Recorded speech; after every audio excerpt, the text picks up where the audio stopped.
That was freshman 101 in the backfield there. Yep, that was Jason opening up to the wrong side. This play is designed to come to his right. He opens up to the right and then tries to hand it back. Nobody there, and so he's just going to scamper out to the side, and Cougar first down. It's a naked bootleg, he just didn't know it. Well, Mike Price says, 50% of the time I'm not sure what he's going to do, but he uses his athletic ability to get outside. 5 wide receivers, no backs. Here comes the pressure from Marcus Bell up the middle. Quick toss out, couldn't get it to Zubaidi. So 2nd and 10 from the 37 of Arizona. Stats today, 31 of those 53 yards passing just picked up. Menke was in the lineup that time as one of the 5 wideouts. Cougs haven't thrown the ball his way in a while. Mike Price says stay here, Paul, as he leaves the field. Taylor will leave as well. Need to hustle it up as the play clock starts to wind down. Doesn't have the right guys in the huddle. Guess they're going to run quarterback draw. All kinds of room. First down. Inside the 20-yard line.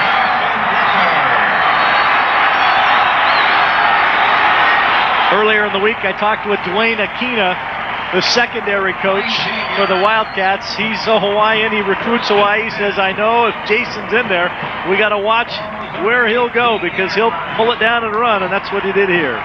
Well, one of the things that is hard to believe is how wide open the middle of this football field is. Everybody's turning one with the wide receivers, and they turn around and find out that Jason Gesser's coming down the field.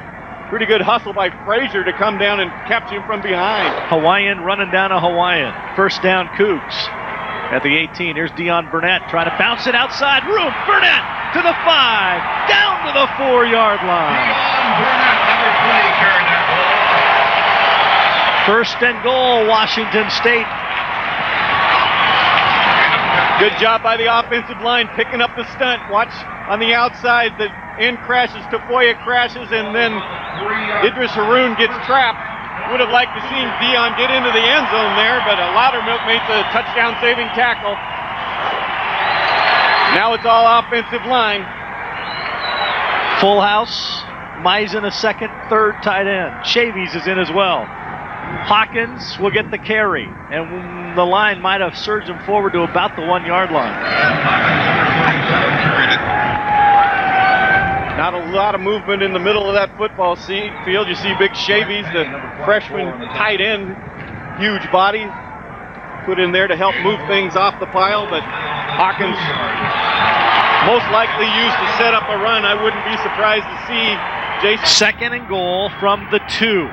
Still Burnett, Hawkins, same formation. Burnett this time. Hawkins leading. He'll walk into the end zone. Touchdown, Washington State. Now the question Mike Price is faced with, do you go for 1 or do you go for 2 here? I think at this point in the football field, in the football game with the wind behind him with 10 minutes, he's going to go for 1. This one, very, very simple.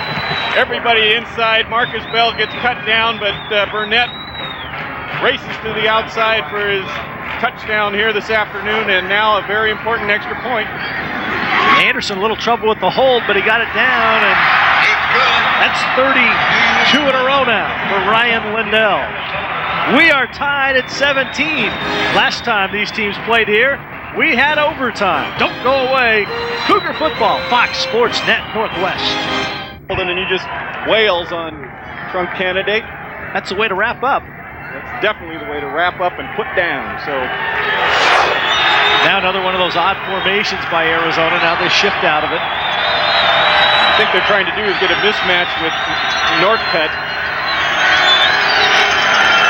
Smith had a little problem with the snap. Gets it off. Northcutt dropped it.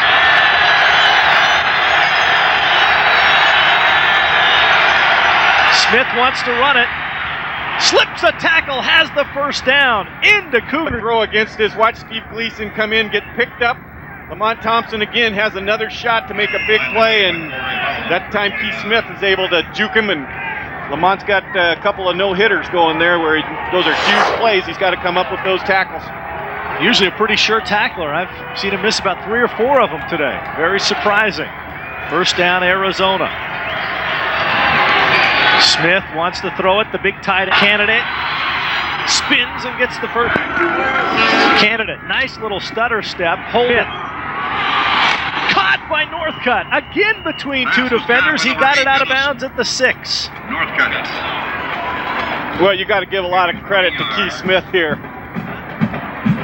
Just goes ahead and throws that ball where it has to be thrown. This is an absolutely perfectly thrown ball. Lamont Thompson has the under coverage. Just running the fade route into the window there, and Billy Newman can't quite get there, and that's just a great throw against the wind. First and goal from the 5 now for the Cats. Candidate, the go-to guy here. There's the pitch. Trunk trying to get outside. Cuts it back. Gets about it. Still the Cougars fighting. Got to keep them out of that end zone. Force the field goal attempt. Candidate, right side, room. Touchdown, Arizona. It takes the wind out of this Cougar crowd. Nothing fancy. Been running this counter tray action. About 45% of this drive. They cave it down. Gleason, the double team, is unable to get off the block. Looks like Big Grace and Candidate again able to walk relatively untouched. Big extra point here. Looked like a complete different kicker, didn't it? McDonald firmly boots it through. 24-17 Arizona. 4:39 to go in the football game. The Cougs will have the wind at their back, trying to come back. 39 to go in the game. That was an amazing 14-play, 80-yard drive. Chewed up about 5.5 minutes off the clock. A great offensive drive by Arizona. No, they put it together and made the plays when they had to. Now Gray is going to have to kick this one off, and I think special teams coach just want to have a little conversation with him about how he handles this before he goes out and makes this kick. Kind of unusual that the call would be radioed out to your kicker about how to kick it, but it really has a huge impact. If he can get this ball up in the air, it actually creates almost as much havoc for the kick return team as it does for the kicker. Gray gets a pretty good kick, and this will be Billy Newman at the 15. Trying to get outside. Newman with a little slot and a good return out to the 45-yard line for Washington State. 30-yard return. I'm assuming it'll be Jason Gesser out at quarterback for Washington State. Led the Cougs on a nice drive. What seems like a long time ago, it was an 80-yard drive. Well, both Gesser and Keith Smith are almost cut out of the same mold. Keith Smith might have a little bit quicker feet, but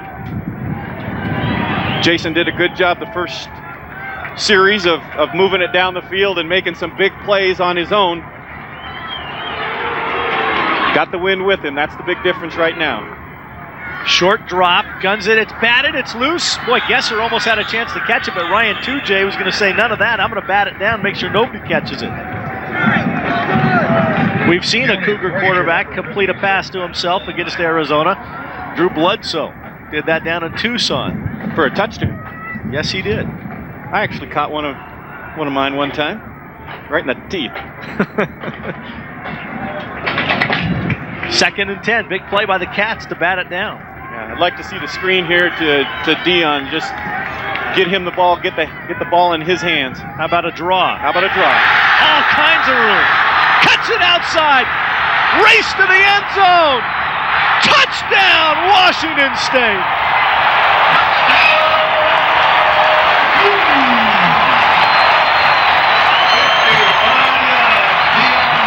Dion Burnett has his first 100-yard game as a Cougar. He took more hits from his own team than he did from the Arizona Wildcats on that run. Just got pummeled in the end zone after the score. Now a big question again, do you go ahead and kick the point? With 4 minutes and 14 seconds, I think you go ahead, kick the extra point, believing that you're going to get the ball back. That will Arizona be able to drive down the field again against this wind? We are tied at 24. When you've lost 11 in a row, I don't think you can't take the chance of not getting an extra point and losing by a point. Second down and 10, trying to get the ball in the guy that's been your spark plug, and this time Dion does an excellent job of setting up the block. Gale is occupied by Farwan Zabetti, and then it's off to the races, and that's what we wanted to see out of this young man. Once he gets more and more comfortable with this offense, he's going to be able to see the seam, set up the blocks, bust it to the corner of the end zone. The game was 2 years ago against Arizona. Washington State ended up winning that one 35-34. Only other overtime game for Washington State is to see the numbers on North. 1 or 2 more stops to send this one to an extra session. A lot of conversation going on between the Arizona players as they come off the sideline. Might see a little razzle-dazzle, who knows? Wouldn't be surprised to see Northcutt with a reverse coming from the short side of the field. He's going to run a pass pattern. Smith roaming, guns it. It is caught by Candidate. He's knocked down, tackled inbounds, so that's going to be the final play of regulation. We are headed for overtime, friends. And in overtime... Nope, Arizona's going to call a last timeout there. Timeout. They're going to go ahead and try to take every shot they can. Why not? Sure. I truly believe in overtime favors Washington State simply because of the kicking game. Dick Tomey cannot have confidence in Mr. McDonald right now. You see the trees as Fox Sports lineup tomorrow. Fox Sports News tonight. How can you have Fox Sports News tonight tomorrow? Explain that to me. Must be the Fox attitude, huh? USC and Oregon, great Pac-10 matchup, followed up by Fox Sports News primetime. So tune in tomorrow.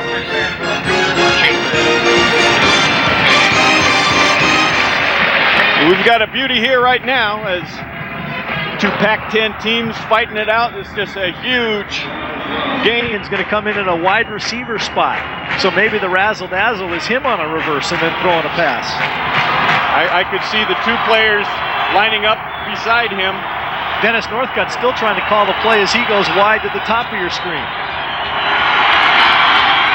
Smith going to just heave it. Hail Mary time. Touchdown Arizona! Bobby Wade caught it. Can you believe it? The game is over and Arizona has won 30-24. Unbelievable outcome.